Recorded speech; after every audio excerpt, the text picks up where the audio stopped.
A Bíblia diz: guarda o teu coração, pois dele procedem as fontes da vida. Mas e se você estiver deixando as pessoas erradas atravessarem a porta do seu lar? Vamos falar sobre os 5 perigos que ameaçam sua paz. O sistema está iniciando. Você foi escolhido para ouvir isso? Não por acaso. Em um mundo cheio de ruído, onde todos são rápidos para falar, rápidos para julgar, você é convidado a entrar em um espaço de silêncio sagrado. Um lugar sem opinião pública, sem pressão, sem expectativas. É só você e a voz que realmente precisa ser ouvida. Hoje, não vim para trazer barulho à sua vida. Venho lembrar-lhe, é no silêncio que sua alma se cura e sua missão começa. O lar é muito mais do que um lugar onde descansamos o corpo depois de um dia longo. Ele é um refúgio, um espaço onde nossas emoções, nossa fé e nossa paz encontram abrigo. A Bíblia nos ensina, em Provérbios 4, versículo 23. Sobre tudo o que se deve guardar, guarda o teu coração, porque dele procedem as fontes da vida. Antes de começarmos, deixe um nos comentários, se você quer proteger seu lar.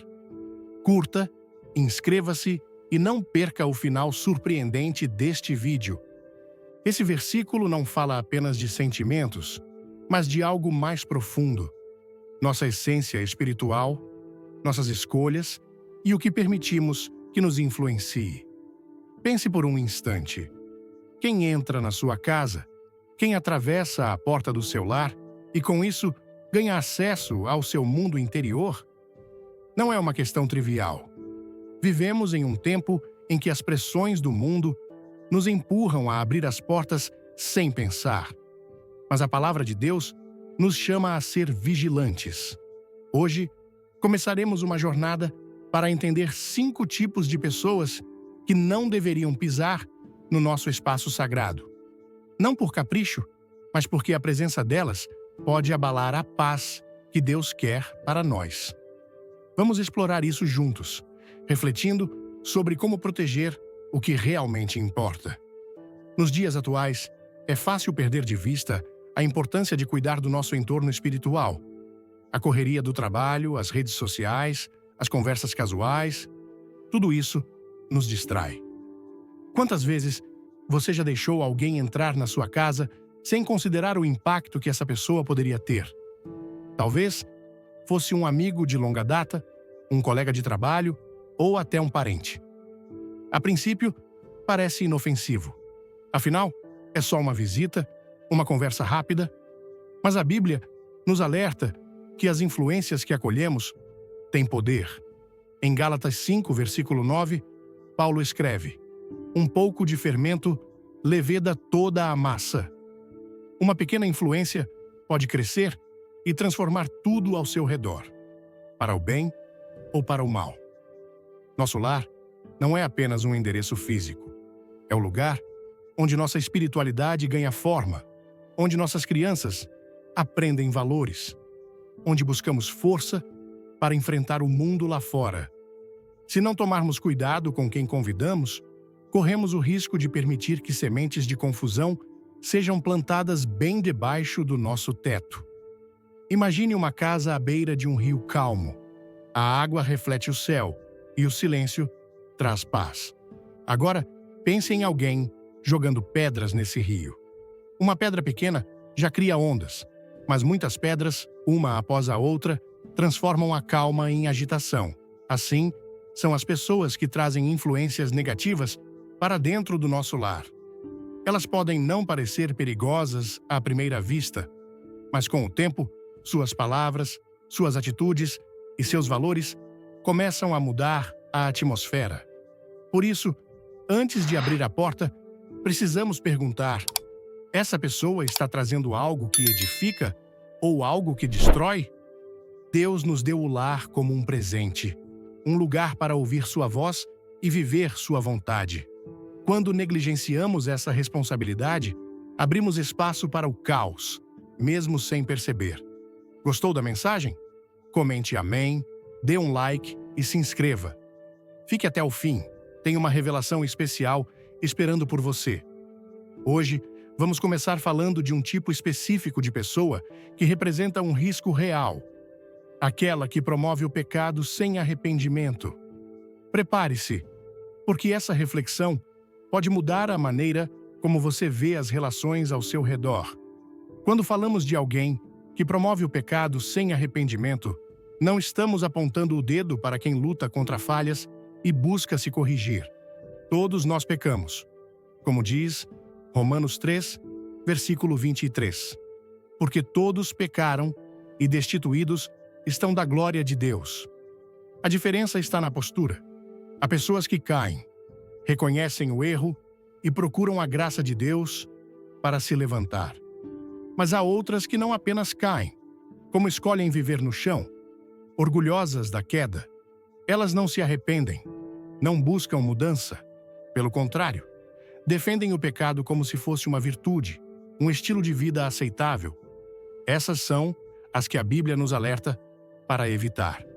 Em 1 Coríntios 15, versículo 33, lemos: Não vos deixeis enganar. As más companhias corrompem os bons costumes. Esse versículo é um grito de alerta. Não é sobre julgar os outros, mas sobre proteger o que Deus plantou em nós. Quem vive no pecado sem arrependimento não só ignora a palavra de Deus, como tenta convencer os outros de que o erro é normal. Pense em uma situação comum. Você convida um amigo para jantar em casa. Ele chega, senta-se à mesa e começa a falar sobre sua vida. Entre risadas, ele conta como enganou alguém no trabalho para ganhar uma promoção. Ele não demonstra remorso. Na verdade, ri da situação e diz que todo mundo faz isso. No começo, você pode achar que é só uma história, algo passageiro. Mas com o tempo, essas conversas se repetem.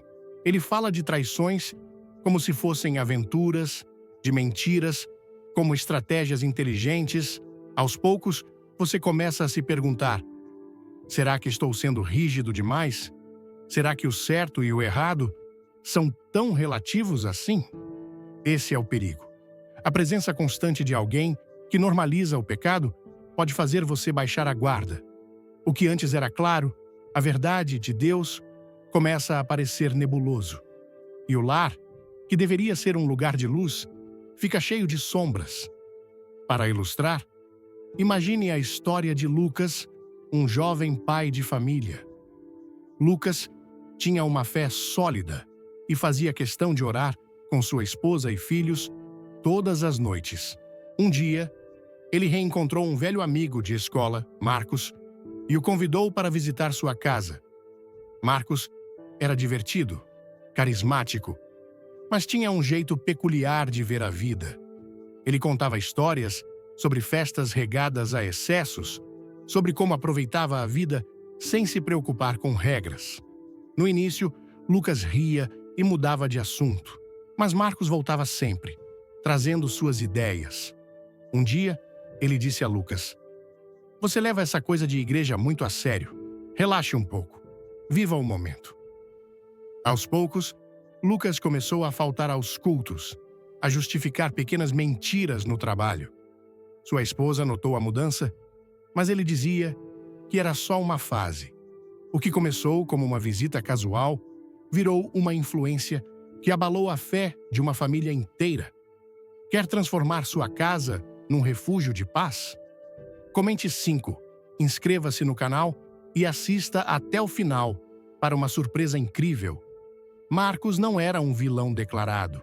Ele apenas vivia sem arrependimento e espalhava isso como se fosse sabedoria. A Bíblia é clara sobre o que fazer nesses casos. Em 2 Coríntios 6, versículo 14, Paulo pergunta: Que sociedade tem a justiça com a injustiça? Ou que comunhão tem a luz com as trevas? Não é uma sugestão, mas uma orientação firme. Deus nos chama a separar o que é santo do que é profano. Não por arrogância, mas por amor à nossa própria alma. Quem promove o pecado sem arrependimento não está apenas vivendo sua vida, está desafiando os valores que você escolheu seguir. E no lar, onde a paz deveria reinar, essa influência é como um vento que apaga a chama da fé. Não se engane. O pecado não entra gritando. Ele chega em silêncio, em conversas descontraídas, em piadas que parecem inofensivas, mas, como diz James, 1 verso 15, então a concupiscência, havendo concebido, dá à luz o pecado, e o pecado, sendo consumado, gera a morte. Não a morte física necessariamente, mas a morte da paz, da alegria e da proximidade com Deus. Então, como identificar essas pessoas? Elas nem sempre são óbvias. Não aparecem com um cartaz dizendo "sou um perigo". Muitas vezes, são charmosas, convincentes, até gentis. O que as denuncia é a falta de remorso. Elas falam do erro com naturalidade, como se fosse parte da vida. Podem ser amigos que defendem a desonestidade como esperteza, colegas que ridicularizam a fidelidade no casamento ou até familiares que vivem em rebeldia contra Deus e esperam que você aceite isso como normal. O problema não é o pecado em si. Todos lutamos contra ele. O problema é a recusa em reconhecê-lo como tal. Em Apocalipse 3, versículo 19, Deus diz: "Eu repreendo e disciplino aqueles que amo. Sê, pois, zeloso e arrepende-te." Quem rejeita essa repreensão, rejeita o amor de Deus. E ao entrar no seu lar, pode levar você a fazer o mesmo. Proteger o lar dessas influências exige coragem. Não é fácil dizer não a alguém que você gosta, especialmente se há laços antigos ou afetivos. Mas pense nisso como um jardineiro cuidando de suas plantas. Ele não deixa ervas daninhas crescerem livremente, ele as arranca para que as flores possam florescer. Da mesma forma, precisamos ser firmes para preservar o que Deus nos deu. Isso não significa fechar a porta na cara de todo mundo que erra. Jesus comia com pecadores, afinal. A diferença é que ele os chamava ao arrependimento, não os deixava confortáveis no erro. Se alguém em sua vida insiste em glorificar o pecado, é hora de repensar o espaço que você dá a essa pessoa. Talvez não seja um corte total, mas um limite claro. Aqui, nesse lar, buscamos a vontade de Deus. No fim, o que está em jogo é a sua paz. O lar é onde você recarrega as energias, onde encontra força para o dia seguinte. Se ele se tornar um lugar de dúvida, de confusão espiritual, como você vai resistir ao mundo lá fora? Em Salmos 119, versículo 165, está escrito: "Muita paz têm os que amam a tua lei, e para eles não há tropeço." Amar a lei de Deus é viver de acordo com ela e proteger seu espaço das influências que a desprezam. Quem promove o pecado sem arrependimento é como um ladrão silencioso, roubando aos poucos o que você construiu com tanto esforço. Não deixe isso acontecer. Seja vigilante, seja sábio e mantenha seu lar como um santuário de luz, onde a voz de Deus ecoa mais alto que qualquer outra. Se esta palavra toca seu coração, deixe um like e comente "Deus é fiel." Inscreva-se e não saia antes do final, tem algo especial para você. Nosso lar deveria ser um lugar de tranquilidade, um espaço onde as tensões do mundo ficam do lado de fora e a harmonia prevalece. Mas nem sempre é assim. Há pessoas que, onde quer que estejam, carregam consigo uma energia que agita, divide e destrói a paz. A Bíblia nos adverte sobre isso em Provérbios 26, versículo 20. "Faltando lenha, o fogo se apaga, e não havendo difamador, cessa a contenda." Esse versículo nos ensina uma verdade simples, porém poderosa. Os conflitos só persistem quando alguém os alimenta. Hoje, vamos falar sobre os semeadores de discórdia, aqueles que transformam conversas em batalhas e relações em campos de guerra. Eles podem não chegar com intenções declaradamente ruins, mas o resultado de sua presença é sempre o mesmo. A paz que Deus deseja para nosso lar é ameaçada. Vamos explorar quem são essas pessoas, como elas agem e o que podemos fazer para proteger nosso espaço sagrado. A discórdia não é apenas uma briga barulhenta. Ela pode começar de forma sutil, com um comentário mal colocado, uma crítica disfarçada de brincadeira ou uma fofoca que parece inofensiva. Pense em um jantar em família. Todos estão reunidos, rindo, compartilhando histórias. De repente, alguém diz algo como: "Eu ouvi que fulano não está indo bem no trabalho. Parece que ele não é tão competente quanto diz." O clima muda. Alguém defende o fulano, outro retruca, e em poucos minutos, o que era uma noite agradável vira um debate acalorado. Quem soltou aquele comentário pode até sorrir, como se não tivesse feito nada demais, mas a semente da divisão já foi plantada. Esse é o jeito dos semeadores de discórdia. Eles jogam uma faísca e deixam os outros lidarem com o incêndio. A Bíblia nos diz, em Provérbios 16, versículo 28, o homem perverso instiga a contenda e o difamador separa os maiores amigos. Essas palavras mostram como a discórdia tem o poder de romper laços profundos. Essas pessoas nem sempre são estranhos.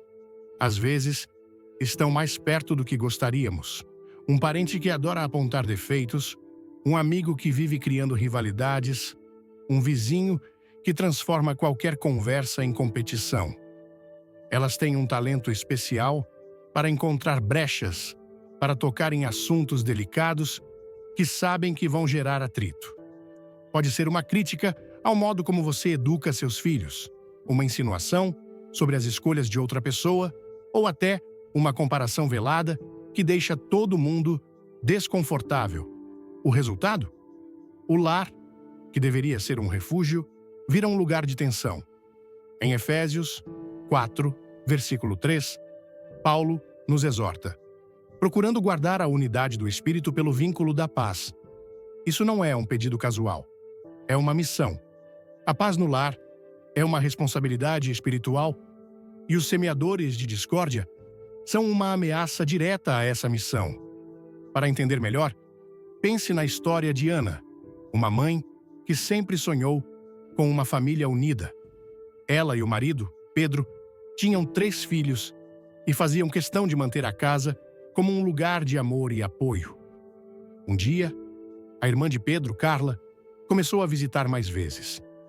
Carla era falante, cheia de energia, mas tinha um hábito perigoso. Ela adorava falar sobre os outros. Numa tarde, enquanto tomavam um café, ela disse: "Vocês já notaram como o João, o mais velho, está meio preguiçoso? Acho que vocês estão mimando ele demais." Ana tentou ignorar, mas Pedro ficou na defensiva. A conversa virou uma discussão sobre como criar os filhos, e o clima ficou pesado. Nas semanas seguintes, Carla voltou com mais comentários sobre o trabalho de Pedro, sobre as escolhas de Ana, sobre os vizinhos. Cada visita deixava uma marca. Os filhos começaram a brigar mais. Pedro e Ana passaram a se irritar com facilidade. O que era um lar de paz virou um espaço de desconfiança. Carla não queria destruir a família, mas sua mania de semear discórdia fez exatamente isso. O impacto dessas influências vai além do momento. Quando a discórdia entra no lar, ela deixa rastros. Palavras duras ecoam na mente, ressentimentos crescem, e a união que deveria ser a base da família começa a rachar.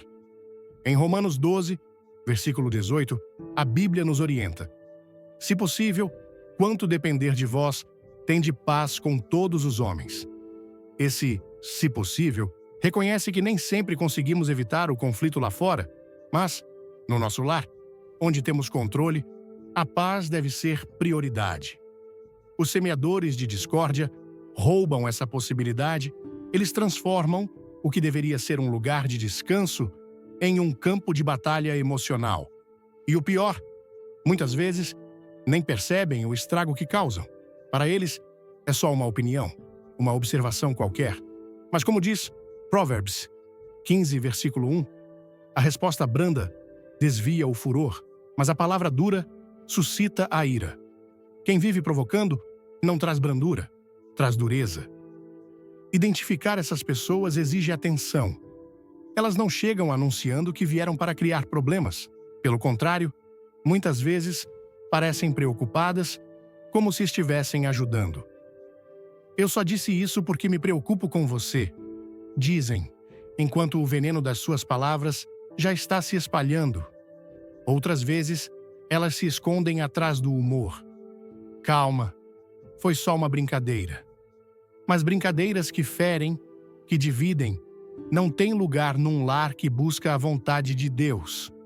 Em James 3, versículo 16, lemos: Pois onde há inveja e espírito facioso, aí há perturbação e toda obra perversa. A discórdia não é um acidente. Ela nasce de corações que, mesmo sem malícia consciente, não priorizam a unidade. E quando permitimos que esses corações entrem em nossa casa, abrimos a porta para a perturbação. O que fazer então? A resposta não é sempre expulsar essas pessoas da nossa vida. Até porque, em muitos casos, elas são parte da família ou do nosso círculo próximo. Mas podemos estabelecer limites. Pense num jardim. Você não arranca todas as plantas só porque algumas têm espinhos. Você poda, protege as flores mais frágeis. Da mesma forma, com os semeadores de discórdia, podemos dizer não às conversas que dividem. Se alguém começa a falar mal de outro, mude o assunto. Se insiste em críticas que só geram atrito, deixe claro que seu lar é um lugar de paz, não de contenda. Antes de tudo, comente vigiar, se você quer proteger sua casa. Curta, inscreva-se e fique até o fim para um momento que vai te impactar. Jesus nos ensina, em Mateus 5, versículo 9, Bem-aventurados os pacificadores, porque eles serão chamados filhos de Deus. Ser pacificador não é ser passivo, é agir com sabedoria para preservar o que é bom. Às vezes, porém, o limite precisa ser mais firme. Imagine uma colega de trabalho, Paula, que sempre visita sua casa depois do expediente. Ela chega cheia de histórias, mas todas giram em torno de fofocas do escritório. Você não vai acreditar no que a chefe disse hoje. Ela começa e logo está falando mal de todo mundo. No início, você ouve por educação, mas logo percebe que essas conversas estão te deixando ansioso, julgando pessoas que nem conhece direito. Sua casa, que era um lugar para relaxar, vira um depósito de intrigas. Um dia, você decide agir. Paula, eu gosto da sua companhia, mas prefiro não falar sobre o trabalho aqui. Vamos conversar sobre outra coisa? Ela pode se ofender, mas sua paz vale mais.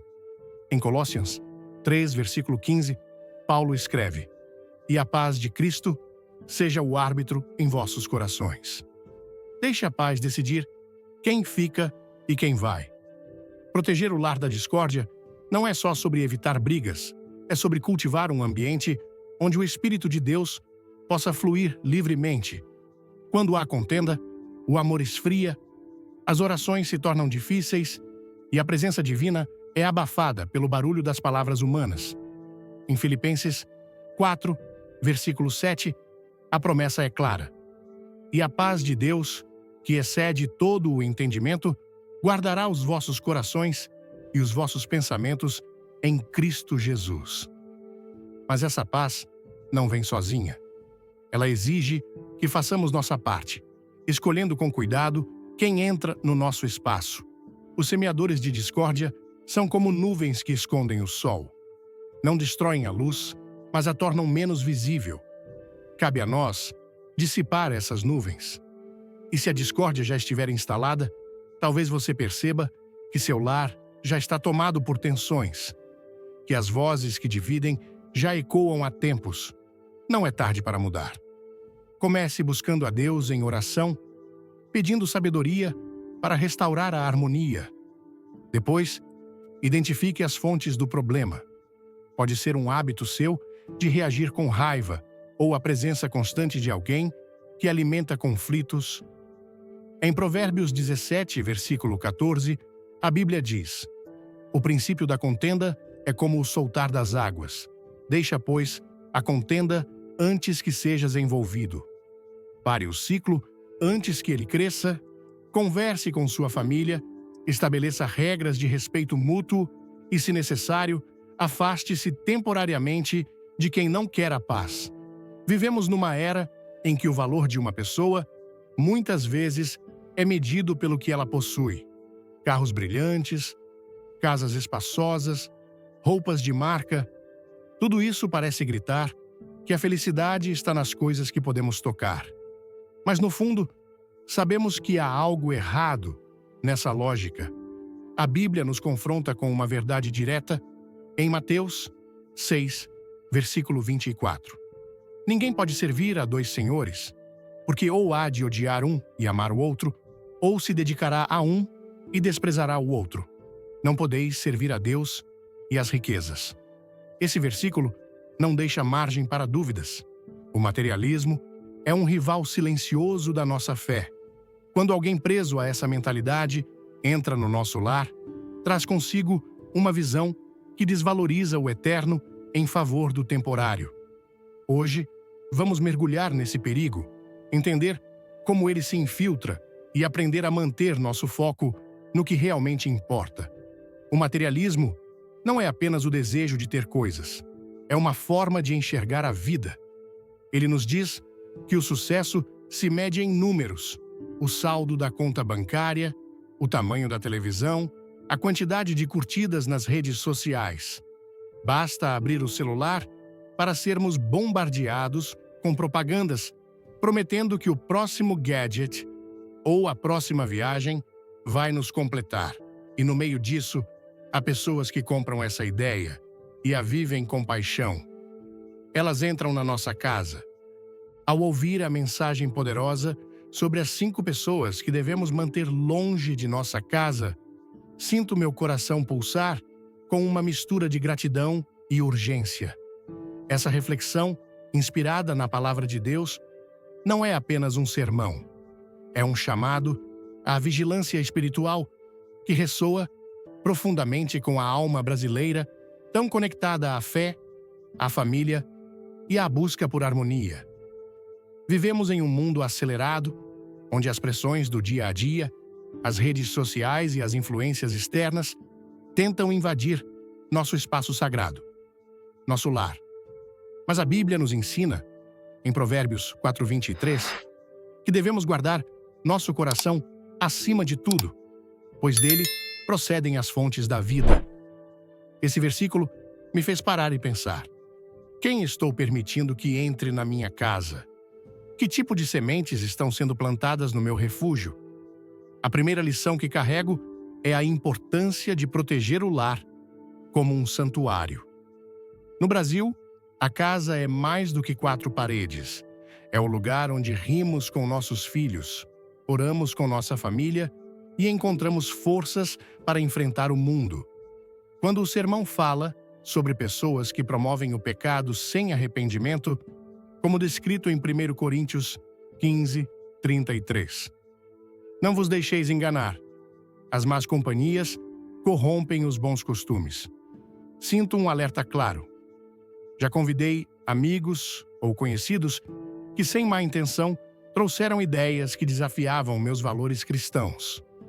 Eles normalizavam comportamentos que, aos poucos, começaram a turvar minha clareza espiritual. Aprendi que não se trata de julgar, mas de proteger o que Deus plantou em mim. Na prática, isso significa estabelecer limites claros. Posso amar as pessoas, mas não preciso abrir as portas do meu lar para influências que me afastam da vontade de Deus. A segunda reflexão que me marcou foi sobre os semeadores de discórdia, aqueles que, como diz Provérbios 16:28, instigam a contenda e separam os maiores amigos. No Brasil, onde a convivência familiar e as reuniões com amigos são tão valorizadas, é fácil deixar que comentários maliciosos ou fofocas entrem em nossas conversas. Já vivi momentos em que uma simples observação dita com um sorriso, transformou um jantar em família numa discussão acalorada. O sermão me ensinou que a paz do lar é uma responsabilidade espiritual.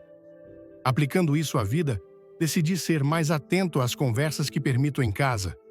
Se alguém começa a falar mal de outro, mudo o assunto.